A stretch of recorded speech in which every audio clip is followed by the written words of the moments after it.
Steve. Hey. Good to meet you. How are you doing? Nice to meet you too. So, I've been interested in having this chat with you for quite a while. So you've been involved in advising businesses on how to maximize their spending to fly at the pointy end for quite a while. So let's start at the beginning. How did you get here and what have you learned along the way? I got here after meeting a lot of people who got a lot of points and they had no idea what to do. So they were redeeming their points for iPads, economy class flights, upgrades, where the same number of points you can get business class. Yes, So okay. my background is accounting and finance. So in terms of numbers, I thought, well, why would you redeem something for $1,000 when for the same number of points you redeem sort of the $4,000? So that was my impetus, why I wanted to help people figure this stuff out. To me, it was so clear. Yeah. But to others, it's murky, it's complex. So I thought, well, someone's going to help them. Might as well be me. So you didn't like grow up, flying business class all the time. No. I imagine you ended up obviously working in accounting and then came to this. But is there anything about your kind of background that pushed you along the road of, trying to find value and show people where to get value? I think definitely so. I did a Bachelor of Commerce, accounting and finance. So it definitely is the accounting and finance brain because points is just numbers. Yeah. If you get the numbers right, then everything works out. And I think that's what makes it complicated because there's actually multiple levels of calculations for you to get to the value. Yeah. And ultimately for me, it's all about comparing apples to apples. Should I get card A or card B? Well, that depends on how many points you get ultimately. Yeah. Should I use my points for this or that? Which one's going to give you more bang for buck? So I think my accounting and finance brain, that's plus intersection with travel and value, is like perfection. With most credit card transactions for a business or for a household, you'll be spending somewhere from 1.5% to 2% credit card fee. Our Work and Finder has estimated the cost of the value of a Qantas points if you're getting a class rewards point to be about 2 cents. So it's about that 2% back. Is that where you see the value starting in terms of using your points, or do you see the calculations in a different way? Yeah, well, that's very much the same lines, but I would say the value of points, Qantas points between 3 and 5 cents if you use them for business class, international. For business, okay, yeah. Business class. If you get it for economy, you're probably only getting about 1 point something cents. So it's this idea that you're turning 2 cents into 4 cents on repeats. Yeah. Or you're turning 1 cent into 3 cents on repeat. So there's not many things around where you can, like if, for example, if your friend told you a hot tip that this share at 2 cents is going to go to 4 cents and it's going to do that for 10 years, you'll make a lot of money. That's exactly what points is about. Yeah, okay. Do you see it almost as a waste if you're paying a 1.5 to 2% credit card fee and then you're using those points to book economy seats? Yeah, so why go backwards? Why pay more to get less? Okay. And I think that is probably the biggest factor most people don't get because they're not keeping track of their points. Yeah. You don't have to sort of make a big spreadsheet about it, but you just need to know that what is the threshold where you're going to pay and get more value or pay and sort of hope for the best. Yeah. So the value starts in business, essentially. That's interesting. And it also kind of depends on not just the numerical value of how much the points are worth for the seats. I have a friend, for example, who earns a lot of points but uses them for hotels, which I know isn't as good a kind of bang for your buck in terms of numbers, but he'd say, I'd rather spend these points on a hotel for a week than a flight for a day. So a lot of it is down to your kind of personal preference too. It's personal preference. I think there's 2 levels. There's the financial benefit and there's an emotional benefit to it.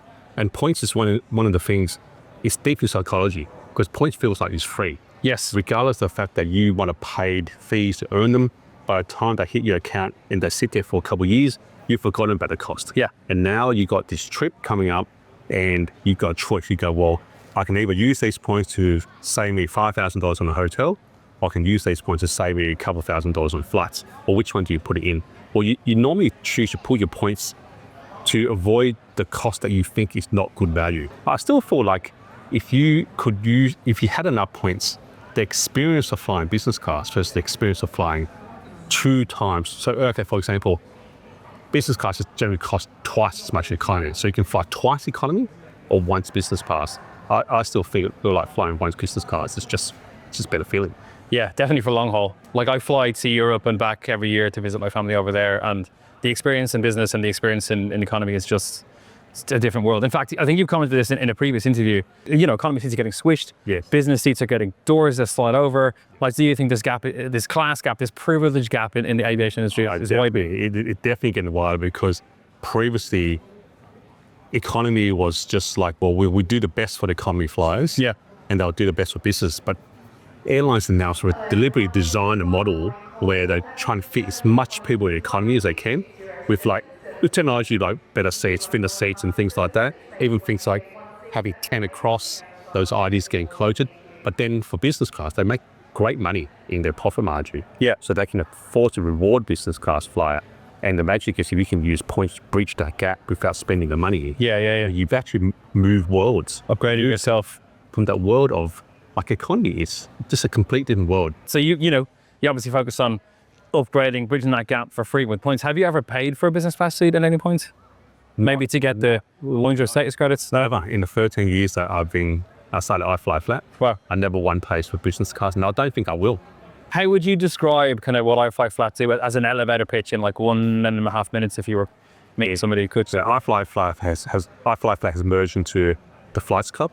So we are a premium travel membership now. So we focus on helping small, medium-sized business owners how to generate points from all their business expenses, payroll, ATO, all their expenses, generate the points, and we'll find and book the business class flights for them. So you're effectively turning unavoidable expenses, boring expenses. In a way, we talk about turning pain to pleasure. Because paying bills is sort of it's not a pleasurable activity. Although you've agreed that you want to incur the cost, when a bill comes, you sort of want to delay it because, if I delay it. But actually, if you can earn points in it, you actually flip it, that becomes a pleasure. Yes, yeah. Pay the bill, get the points, and you know those points will get you somewhere. Do you think travel agents are dead? And does that also apply in the business space right now? A lot of businesses will be using an agent to book rather than booking directly. No, not dead, because they provide a service that get the stuff done for you right. Yeah. So although, of course, you can book it yourself, but if you book yourself, you make an error, that's your problem. Yeah. If you use an agent, they make an error, it's their problem. So that's the thing, is how many problems can you deal with? Yeah. So a lot of people believe that, I can do it yourself. Sure, you can do everything. But when the problem occurs, whose problem is it? So that's the way I think about agents. Another way, of course, they sometimes get better deals, and they can, because airline is complex. There's what you see online is actually not all the tickets that's available. Yeah. There's all these different classes, even in the economy. There's all these different classes, like subclasses. Some are semi-flexible, some are non-refundable, some are different things. So therefore, depending on what you're seeking, some of those tickets are only accessible by the travel agent. Obviously, you've flown around the world quite a lot. You've been to a lot of places. But what's your favorite destination that you've flown to during this experience? Always love Tokyo, always. Yeah. If anyone said, let's go to Tokyo, I'll go. Okay. Because every time I fly into Tokyo, well, not just the flight, but of course the whole experience of going to Tokyo or Japan, I've never once had a bad experience. Okay. Because every time, whether you go back to the same place or you try down different alleyways, it's interesting. Tokyo is one of the only places, maybe Italy would be similar. You walk down some random alleyway and it's like, wow, this is really interesting. Yeah, Tokyo is 12 cities all together. Yeah. The districts are also completely different. Just because I've written my own answers to these questions. And I also had Japan then as Mount Fuji particularly as mine, which we traveled from Tokyo during our last trip to Japan, which was just stunning, staying in the Mount Fuji hotel, but any of the hotels around there, going into the onsen, which I wasn't brave enough to do the first time I went to Japan, because I was traveling with a bunch of friends. But this time I got up in the morning, went to the onsen, and just sitting in the onsen in Mount Fuji, listening to the birds in the morning and the hot water and the view, it was just stunning, yeah. So Japan offers quite a lot. And actually, one of the places that's quite easy to get to from Australia. Easy. 9-10 hour flight or so. And actually, so right now, the Aussie to Japanese yen currency is so strong. You're getting it's affordable. I think 100 or 110 yen the dollar means that actually, I've actually just been banking up yen that I will use sometime because oh, right, okay, yeah. That means that I've got today's great exchange rate, whether I use it 5-10 years time, that means that I basically banked a discount. Saving it for your future trip to Japan. I like it. And I want to go back. That'll buy a lot of takoyaki, yeah.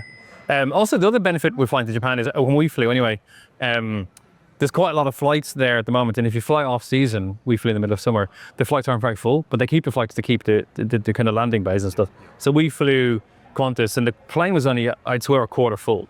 And because of that, the whole family were able to get upgraded to business, which is the first time I've had that for all three of us.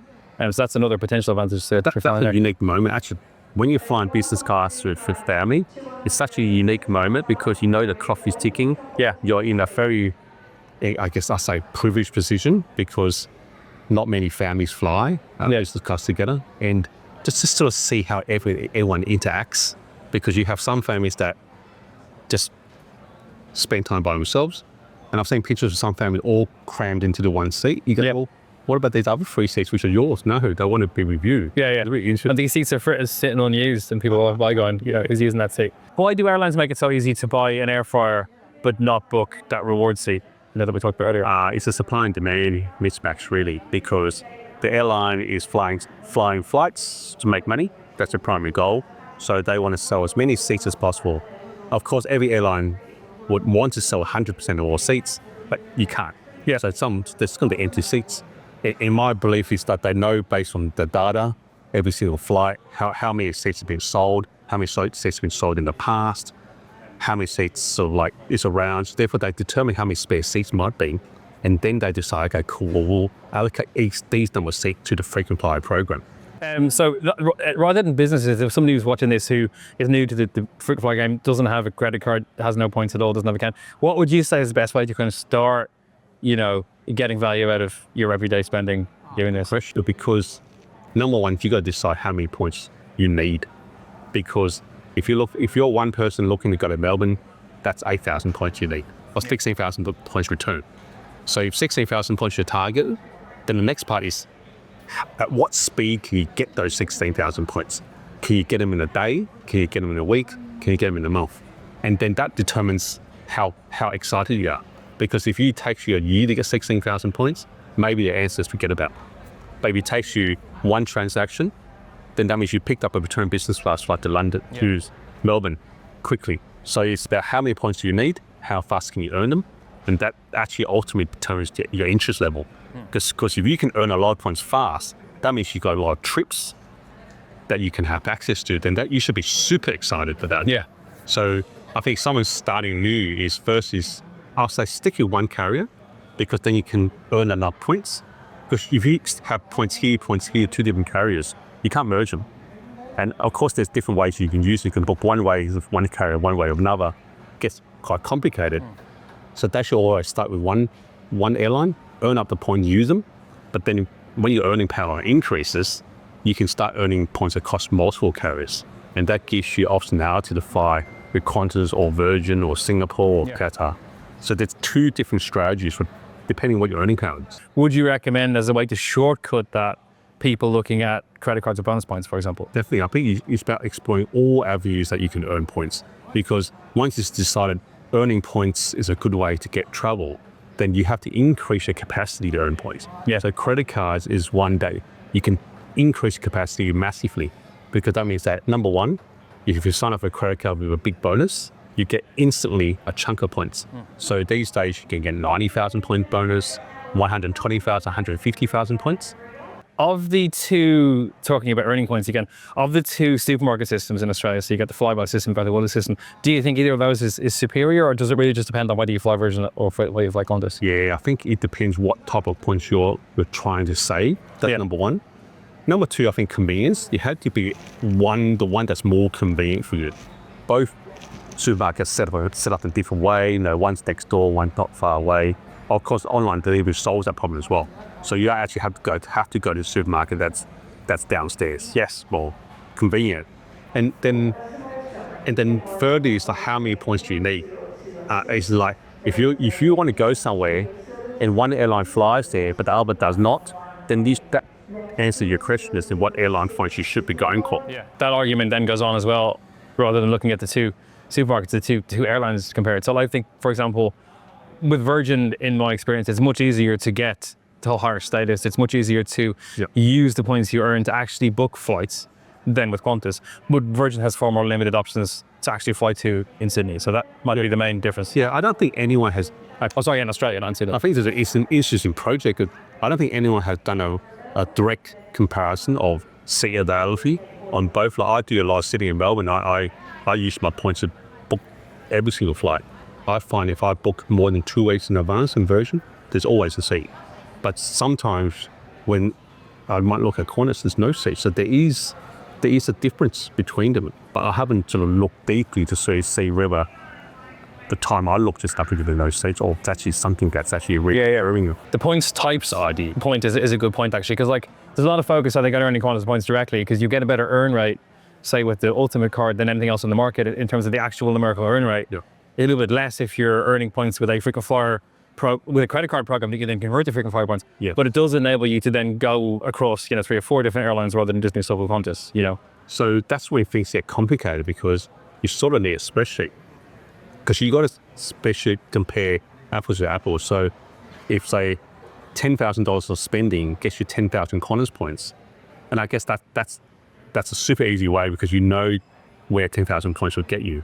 But if $10,000 spent on a rewards card gets you 15,000 reward points, which then convert again into 7,500 airline points, then you got the next layer is how many points do you need to fly to the same place? Yeah.